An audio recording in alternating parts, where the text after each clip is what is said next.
In what is becoming one of my favorite segments I've ever done, Michael Brodkorb is joining us once again this week. It's time for Vikings talk between me, the left-leaning political guy, and him, the right-leaning political guy.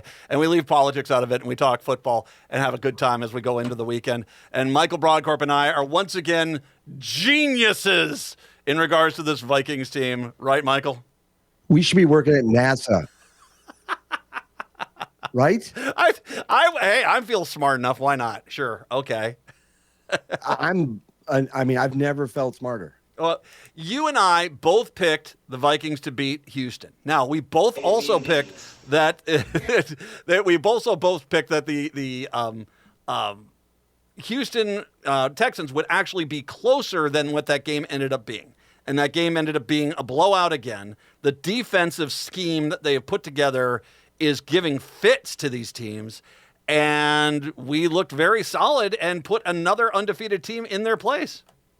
I've been telling you, there's something special going on with the Vikings this year. There's also something special going on with you and me, Matt. I mean, we're looking like just geniuses. We started off by you laying down the marker that the Giants game was a must-win game first week. They're 3-0, and we look back and check the tape. I raised the possibility that I could see them being 3-1 after 4 games.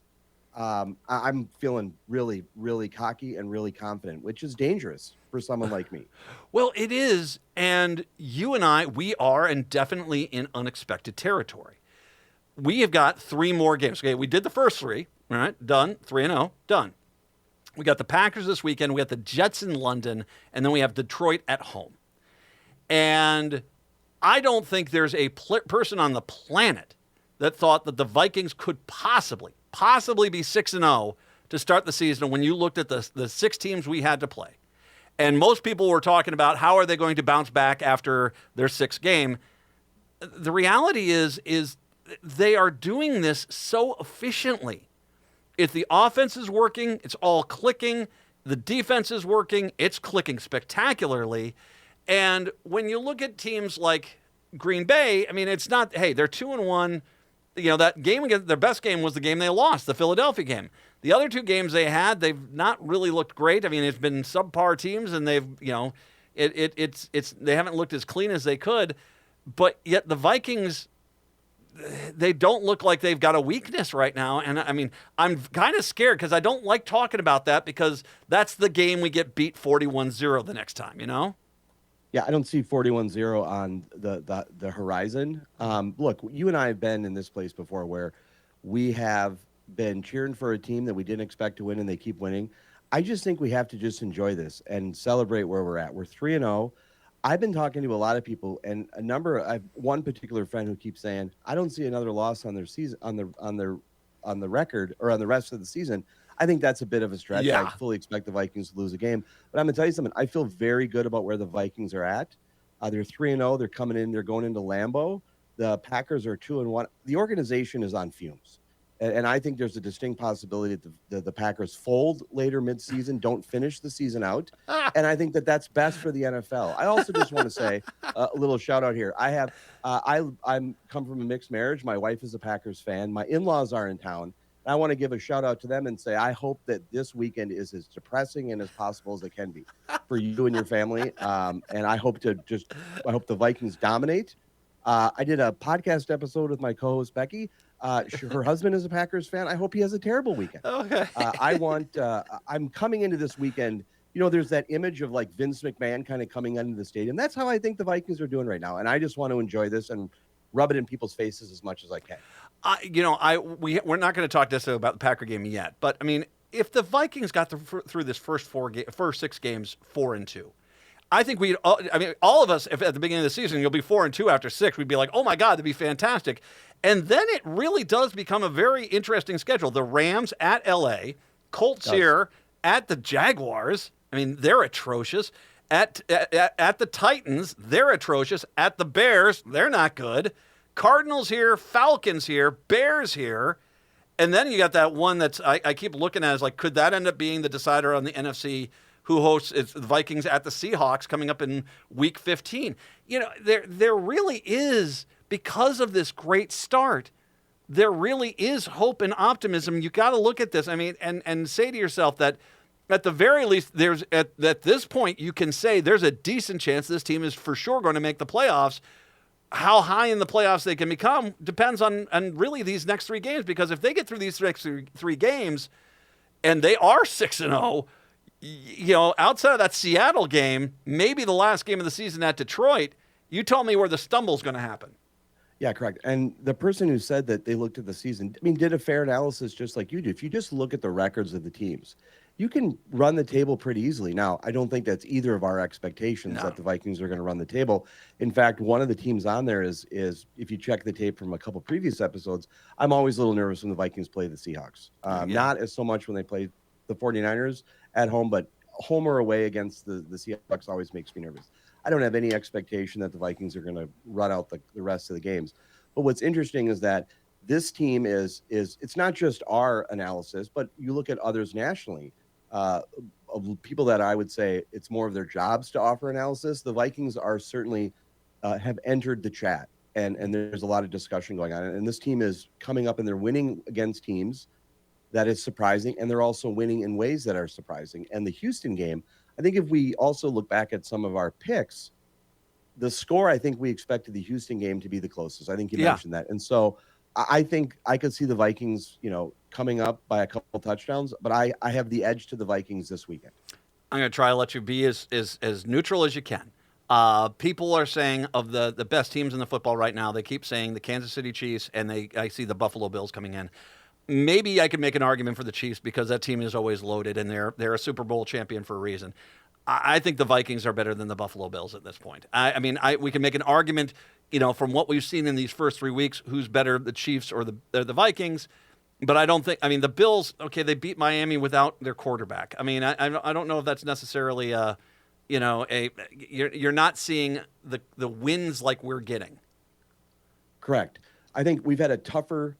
First of all, I think from the Vikings' perspective, and trying to be as fair as I can, I think there's been some off-season hiccups. I think this team that's on the field right now is not the team that we expected it to be. We did not expect the players that are in these slots right now to be there. But they're winning in ways that we didn't expect, and they're winning against teams that people didn't expect that they could beat.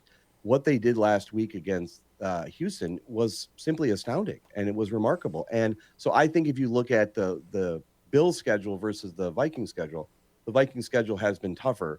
And I think the Bills are in a different position because there's expectations coming in. And so there's what's working right now with the Vikings is really working.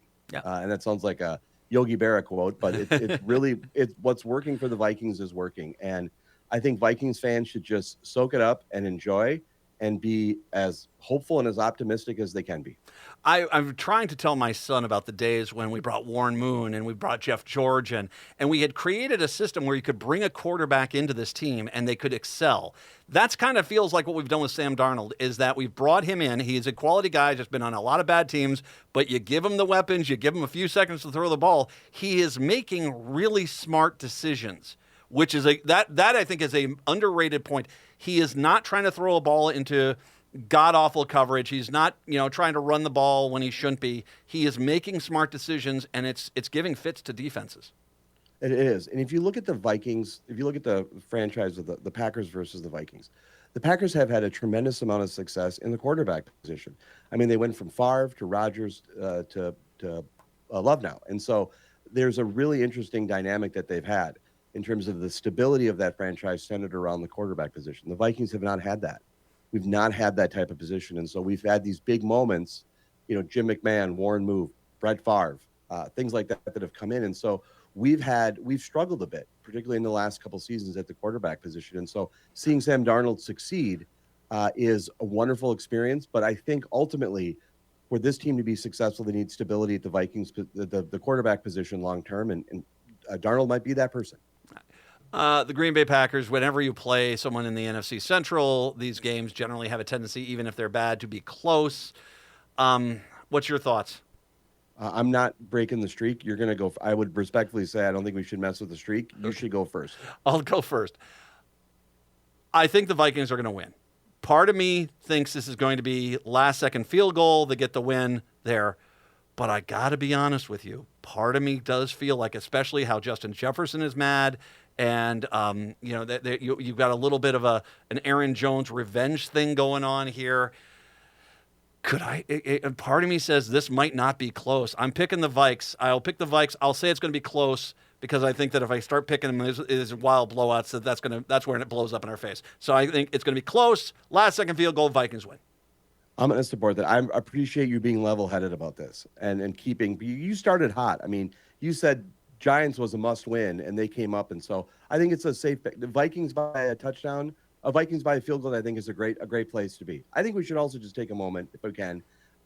News this week about Brett Favre and Tommy Kramer. Yes. That I think is noteworthy. And I got my Tommy Kramer jersey jacket on, and I got my Favre jersey on underneath. And so thoughts and prayers to both those players as they deal with health issues. And I wish both of them success and their family success, and thoughts and prayers to both of them. I will say one thing too, that and the NFL has gotten better at dealing with these head shots. I mean, when Favre and Kramer were playing, especially when Kramer was playing, I mean, the guys would whack you in the head all the time, and it was the helmets were not the same.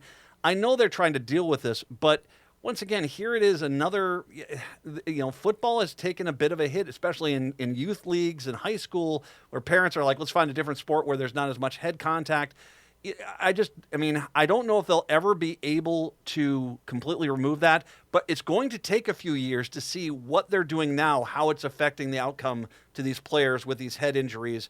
And, the other issues they've had where, they've had people passing away at a very young age and mental health issues as well. So, I mean, it's going to be interesting to see. I just don't know, considering the nature of the sport, if you're ever really going to be able to get rid of that completely. Sure. And I think, we've talked in a previous episode about the kickoff and the changes that they've done to limit the injuries. I'm a fan for the Vikings. I'm a fan for all the NFL teams. And I hope that the players that are playing the game can play in the most entertaining yet safe way for them. And I want to see the players that can be a part of the league and not have debilitating injuries once they leave the game. And because and we're getting more awareness, and I hope the NFL does everything they can to protect the players while still celebrating the game and the way it needs to be played. Can I say, I'm going to be honest, one thing. I'd like to beat the Green Bay Packers. I really want to beat the Jets. I really want to beat Aaron Rodgers and the Jets. Matt, I will say this to you without any hesitation. If the Vikings lost 14 games, but they beat the Packers both times, I would be happy. Okay, so we found our division point there, but still, yes. we have a lot to be happy about, and a lot to compromise on. So we're both picking the Pack. They play on noon on Sunday. Michael Brodkorb, once again, find his podcast, find his website, get the book. It's very much worth reading. The Girls Are Gone. That is a very good book. Michael, we'll talk to you next week, man. We'll be texting on Sunday. Michael Brodkorb, kind enough to join us to talk about Vikings football. We'll come on back and dance into the weekend when we do return. It is the Matt McNeil Show here on your Friday. Go Vikings, let's win this game.